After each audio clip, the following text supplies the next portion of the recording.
Dan ini poin yang salah satu poin terpenting dalam kajian ini. Kenapa sihir, perdukunan, peramalan, dan yang semisalnya dari santet, guna-guna, pelet, ya, itu dikategorikan termasuk perbuatan kesyirikan dan kekafiran.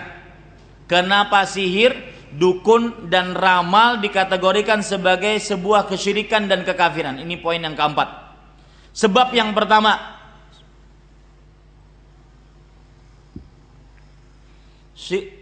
sihir dikategorikan sebagai kesyirikan dan kekafiran, ramalan dikategorikan kesyirikan dan kekafiran adalah karena minta pertolongan dengan jin, dan itu pasti. Dan ini kita berbicara tentang tukang sihir beneran, bukan tukang sihir gadungan. Nanti saya akan contohkan ya bagaimana praktek tukang sihir beneran, dan orangnya kita lihat nanti bagaimana mereka ritualnya, ya, dan padahal subhanallah dukun yang akan saya perlihatkan nanti itu ditangkap oleh polisi keagamaan Arab Saudi di masjid. Polisi keagamaan Arab Saudi nunggu dia berjam-jam keluar dari masjid. Jadi jangan terkecoh dengan dia beribadah di masjid, jangan terkecoh dengan dia membawa tasbih, jangan terkecoh dengan dia ahli zikir, jangan terkecoh. Lihat dulu perbuatannya. Imam Asy-Syafi'i rahimahullah mengatakan, "Idza ra'aita ar-rajula yatiru fil hawa wa yamshi 'ala al-ma' fala tusaddiqu hatta taj'alu 'amalahu fi kitabin aw sunnah." Jika engkau melihat seorang terbang di udara, jalan di sungai, di atas air, maka jangan percaya. Jangan percaya sampai engkau letakkan amalnya di atas Al-Qur'an dan sunnah. Ya. Jangan percaya kalau seandainya, Pak Yai kok nggak sholat Jumat? Oh saya sholatnya Jumatannya di Mekah. Dikibulin mau, subhanallah. Ya, di Mekah padahal belum sholat Jumat dia. Kenapa beda antara waktu Indonesia dengan Arab Saudi 5 jam?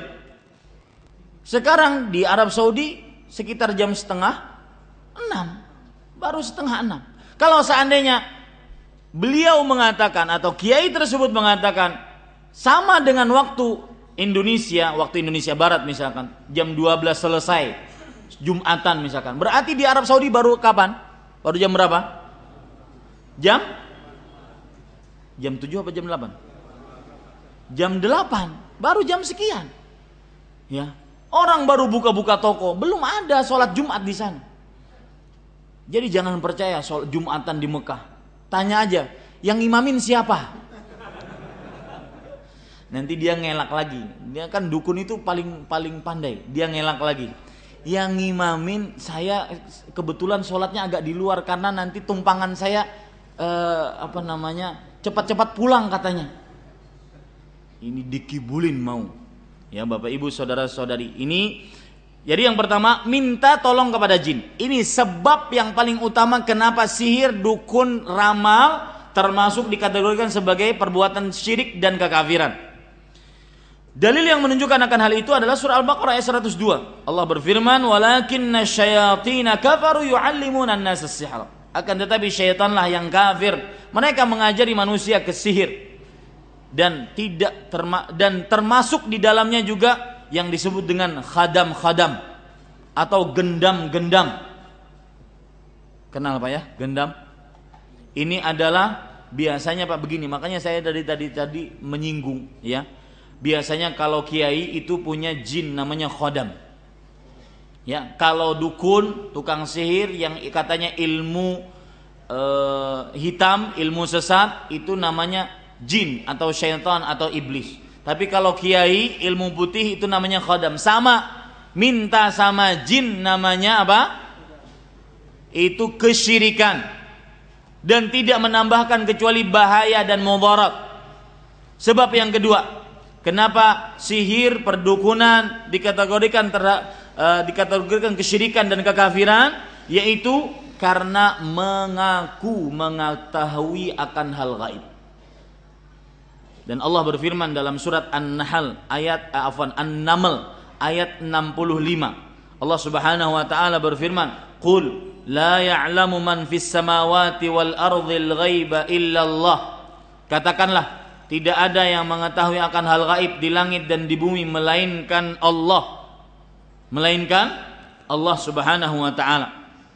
Orang-orang yang meramal ataupun yang percaya kepada tukang ramal, dia berbuat kesyirikan, berbuat kekafiran.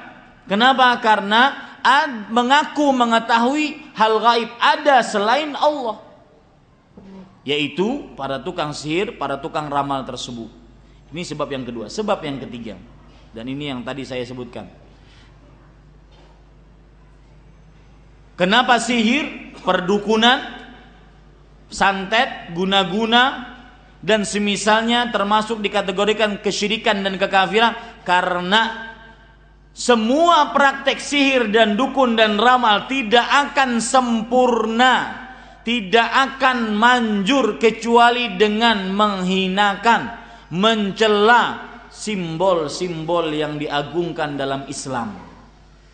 Seperti kalau tukang sihir, tukang ramal, dukun santet, tukang santet ingin buang air besar, ketika dia duduk di WC yang menjadi pijakan kakinya adalah mushaf Al-Quran. Yang kedua, menulis ayat kursi, dan nanti saya akan contohkan, ada contohnya. Menulis ayat kursi dengan darah haid. Menulis ayat kursi dengan darah apa? Darah haid. Ini ada cerita menarik.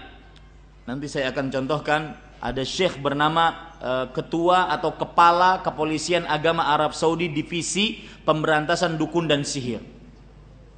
Beliau bernama Syekh Adil Al-Muqbil, Adil bin Tahir Al-Muqbil. Beliau bercerita, suatu hari kami menangkap seorang dukun. Dan seperti yang saya katakan tadi, dukun itu kami tangkap di masjid setelah dia sekian lama berzikir di masjid. Kemudian ketika ditangkap dia menangis habis-habisan. Ketika ditanya, kenapa kamu menangis? Kata dia, saya menangis bukan karena saya takut untuk dihukum, tetapi saya menangis kenapa jin-jin yang saya punyai begitu banyak, ribuan jin, tidak memberitahukan saya kalau saya mau ditangkap.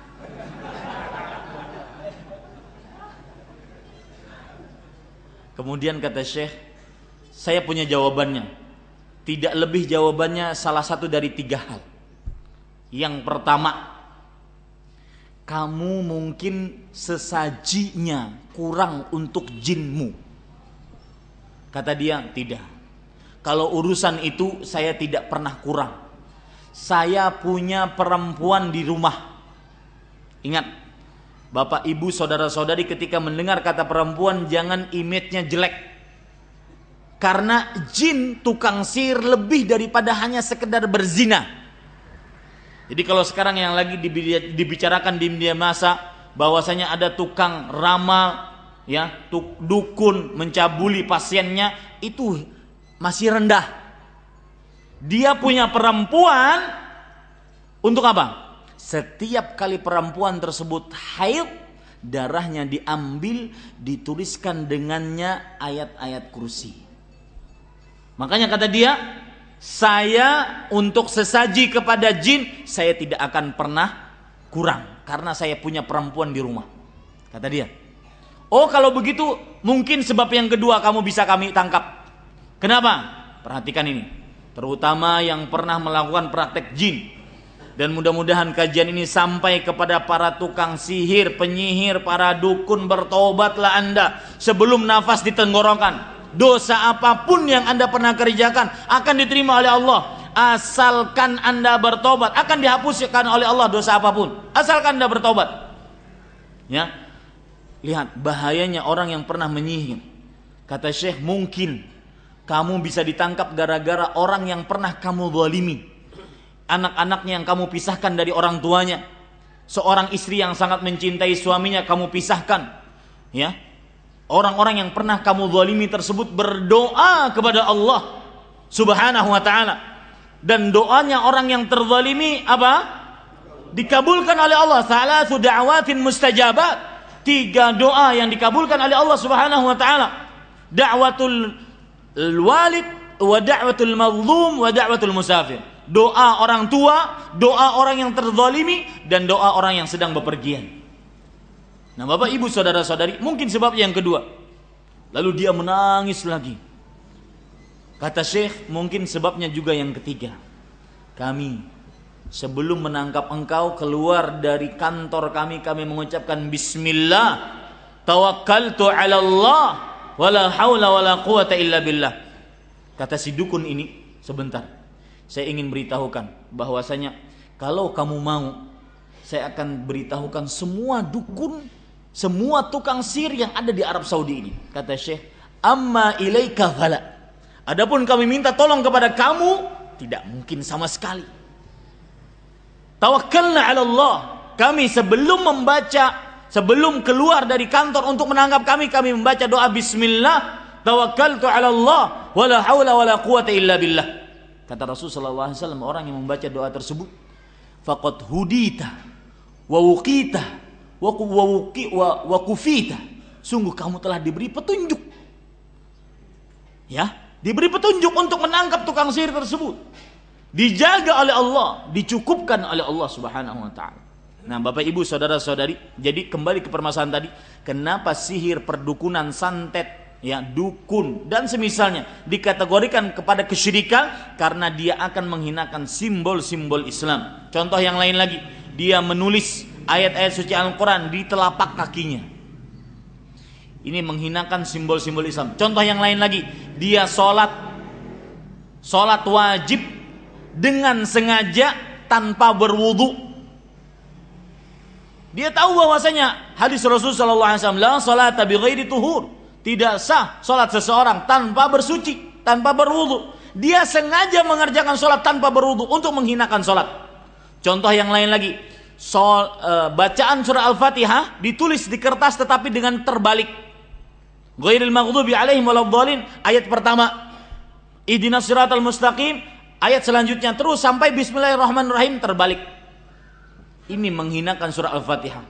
Ini sebab yang ketiga, dan itu semua kita contohkan nanti, Bapak Ibu saudara-saudari yang dimuliakan oleh Allah Subhanahu wa taala. Baik. Poin yang selanjutnya yang ingin kita bahas, Bapak Ibu saudara-saudari yang dimuliakan oleh Allah Subhanahu wa taala, apa hukum orang yang mendatangi tukang sihir? Ini penting, ya. Hukumnya dibagi menjadi tiga. Dikatakan oleh Imam Ibnu Utsaimin rahimahullahu taala, mendatangi tukang sihir, arraf, kahin, tukang santet, pelet, guna-guna dan semisalnya, ya, termasuk daripada hal yang diharamkan dan hukumnya dibagi menjadi tiga. Yang pertama, jika cuma mendatangi, maka tidak diterima sholatnya selama 40 malam. Cuma mendatangi dan bertanya, percaya tidak, tapi cuma mendatangi, maka tidak diterima sholatnya selama 40 malam. Dalam hadis riwayat Imam Muslim, Rasul sallallahu alaihi wasallam bersabda, man ata arrafan fasa'alahu an syai' lam tuqbal lahu salatun arba'ina lailah.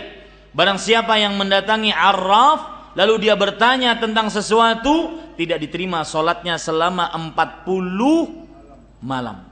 Dan ingat, kata-kata tidak diterima di sini bukan berarti kata-kata tidak diterima di sini adalah boleh berarti meninggalkan sholat 40 malam. Enak aja. Bukan itu maksudnya.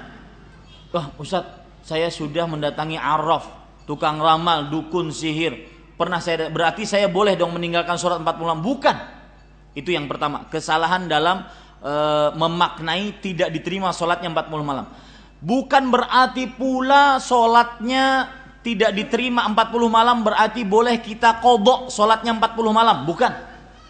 Tetapi maksudnya sebagaimana yang dikatakan oleh Imam Nawawi rahimahullah, bahwasanya maksudnya adalah sholatnya gugur kewajibannya tapi tidak ada pahalanya.